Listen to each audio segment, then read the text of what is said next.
Hey there, thanks for stopping by. And if you're new to my community, welcome. My name's Robbie Greer from Rusticated-Art. Now in today's video, I've thought long and hard about it, and we've done two parts to Grandma's Secret Shed. But I decided, instead of just finishing it off in graphite, I've decided to ink it.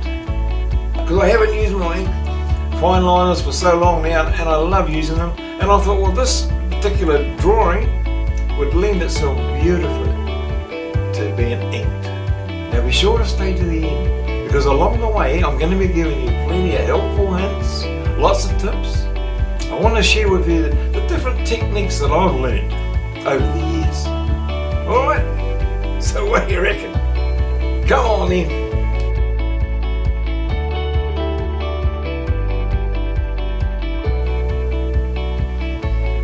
Okay, well I thought I'd start off just by putting in the outline of the tree in the background there. Now I'm using my Unipin fine line pens. I find them at the lower end of the scale price wise, but I find them to be just great, actually, just as good as anything else that I've used. They dry instantly. They seem to go for a long time. So I just thought I'd put it in the tree and that, and then I'm going to go in and just do some of the foliage. The foliage. And really, you know, it's just going over what I've already done in the graphite, going over that, and making a few little alterations here and there. You have to remember, with a pen, with the ink, once you put that mark down, it's very hard to take it off. So, and the other thing too that I always found, was that don't be scared, be bold. You're going to make mistakes. Well, you're going to make them anyway. So don't worry about that. And I find it's easier just to go lightly to start with, just using just a touch of the pen on the paper, just going backwards and forwards, just putting in where I sort of think, yes, we'll put a bit there, and then I'll stop and I'll have a look. You know, it's about contrast. In fact, art is about contrast, really. I mean, and there's all forms of contrast. It's not just between light and dark. I mean, the definition of contrast is it's the state of being strikingly different from something else. It's like black and white. That's, you know, strikingly different. But it also relates to other areas too, especially in art. You know, you've got verticals and horizontals, where, you know, you've got trees going up. You've got roofs going across. You know, you have soft edges and hard edges.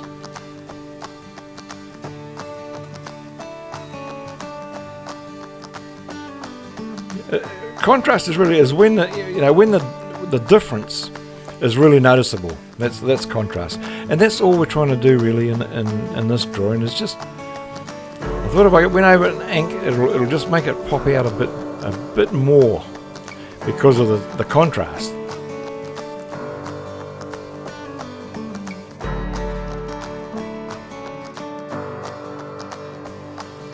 I actually did quite a bit of this off camera, because, you know, I'm just showing you the same things over and over. So what I've tried to do is just to do bits here and there, just to give you an idea of how I go about it. And drawing grass. Grass can be a little bit tricky, longer grass, when you're using the ink, because once it's down, it's permanent. So you sort of, whereas with the graphite, you can take bits out and put bits in. And what I've done is because we have laid down the graphite first, I've just sort of followed along. And also put in extra pieces of grass like what I'm doing there. And then going in with the Tombow, just taking little bits out, Going back in again, it's the same old story. Blending it with my brush. And then I've gone in with the pen, the ink, just to darken up where I think it should be a lot darker. Now I don't rub out all the graphite on my ink drawings. I love the combination of both. I'm just putting in a few highlights there with my electric eraser.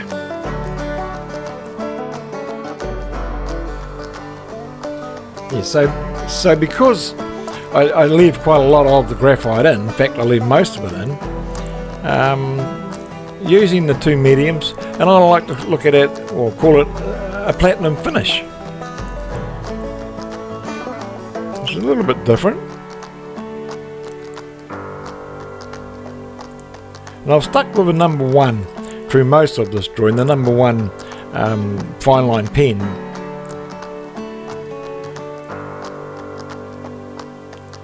Just putting in the grass there now. I thought it's best to put it in now, so it's going to stand out a little bit.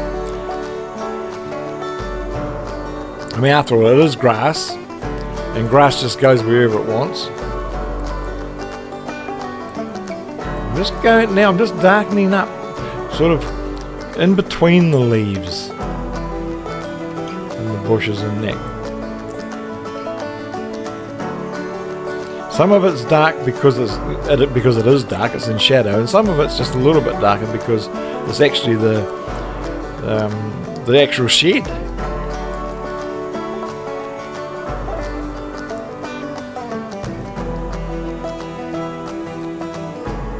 And this is one of those drawings where, because of the detail and the concentration, you know, after every 40 minutes, 45 minutes, I get up and have a walk around. I always set my phone on timer to remember, because you just don't remember.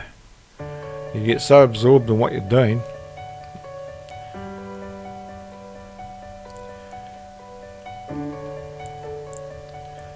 I know I've said it before, but the reference photo is really just a guide. It's something I want to draw. I don't want to draw it exactly. And I found too also with a lot of, you know, photographs and that, unless it's taken by a professional photographer, a lot of them aren't, what's the word, you know, they're certainly not perfect. And that's where we can use artistic license. It's so important to be able to, you know, to use it so we can make adjustments to how we want to do it. Now just putting in the stalks and the branches and that are actually there that we can see in the photo, and then putting in the leaves. Now you've got to put the branches in first, otherwise you end up going over them, and then and if you're in a pen, using your pen well and ink, you won't be able to get it out.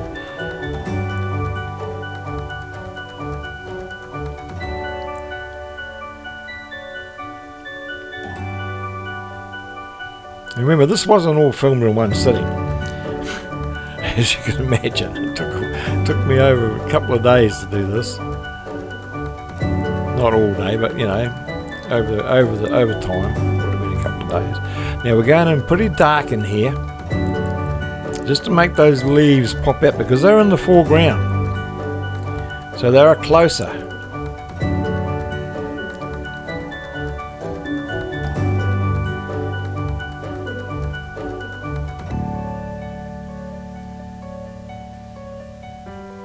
Yeah, sort of pushing them forward, the darkness.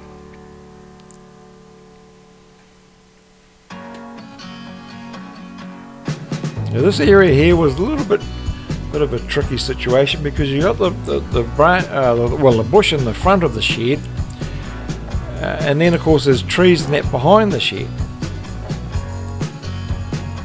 I don't know what that was. It looked like some sort of a cactus growing away there. I thought I'd put it in. Just trying to create the depth, the layers. And I don't just mean layers as in drawing it, but the actual layers in the tree. the trees or the bushes, they're sort of all in little clusters. They have their own little branch, which is like its own little community. And then one in front of it, one behind it.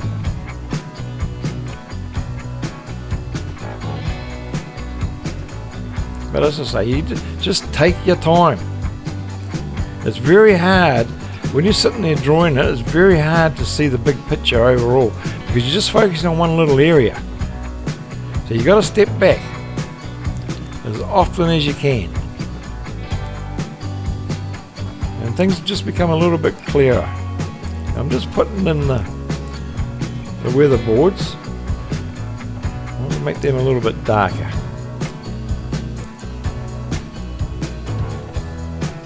So they stand out a bit more.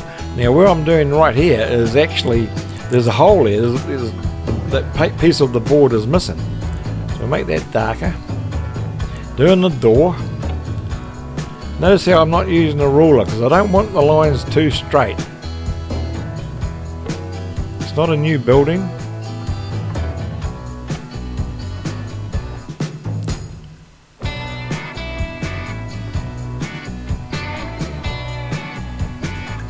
Now, what I'm doing here, I do this quite often when I'm drawing old buildings, just to give it a little bit of, I don't know, a bit of mystery, or people ask the question, when you see that in the door, it appears to be slightly ajar.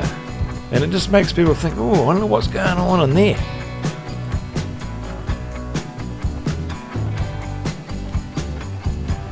Got to better finish the tree way to the left there at the top. Yeah, I'm just using like little scribbleisms. That's all it is. It's just practice. I went over those again because I want to make it so that they look dimensional, you know, that the weatherboards are actually standing out a bit as opposed to just being a flat image.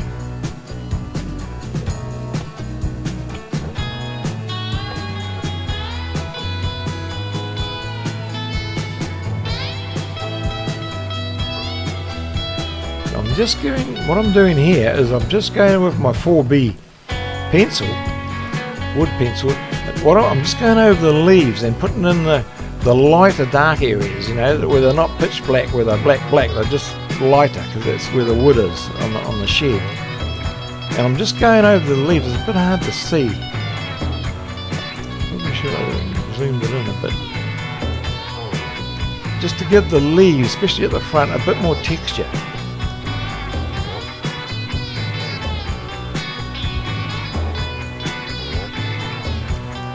I mean, we could go on and on with this drawing, you know, obviously we can't, for the purposes of the video, we've got to finish it, but this is one of those type of videos I could spend another day just playing around with it. At least several hours anyway.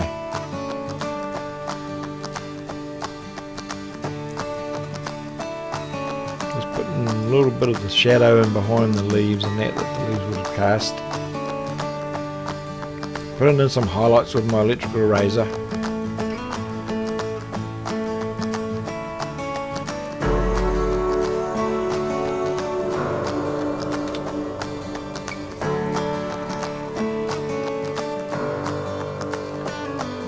Yeah, and just going up there now, and we're actually just adding the finishing touches. That area up there is sort of a bit of a fine line between, you know, what's really in the background, which is blurred, and a little bit closer to the viewer, so it's not as blurred. It's just a judgment, and it comes down to practicing. You get the hang of it. Yeah, so just remember, it's all about the 3 P's. Practice, perseverance, and patience. I'm just using a bit of blue tack here just to take out a little bit of the texture, or a bit of the graphite, just to give it a bit more texture in the bark of the tree. Going around with my 4B, just finishing off, touching up, brushing away the crumb and blending it over. Now I've just got to put in my birds. Always have my 3 little birds. Well, that's it. Well, I'm glad you watched to the end, and I really do hope you got something out of it. I enjoyed doing this video. Something a little bit different, a bit challenging in parts, but I really did enjoy it. And I do hope you got something out of it. You know, I love making these drawings, and it's just part of me now, my art. I just wanted to share some of my techniques with you. Now, if you haven't drawn before, or you'd like to learn, go back to the beginning, to my first lot of videos, from 1 through to 6. They're all about just using basic shapes, and you learn how to draw. Just click up here, and I'm hoping that'll take you through to my first videos for absolute beginners. Anyway, thanks for watching, and we'll see you in the next one.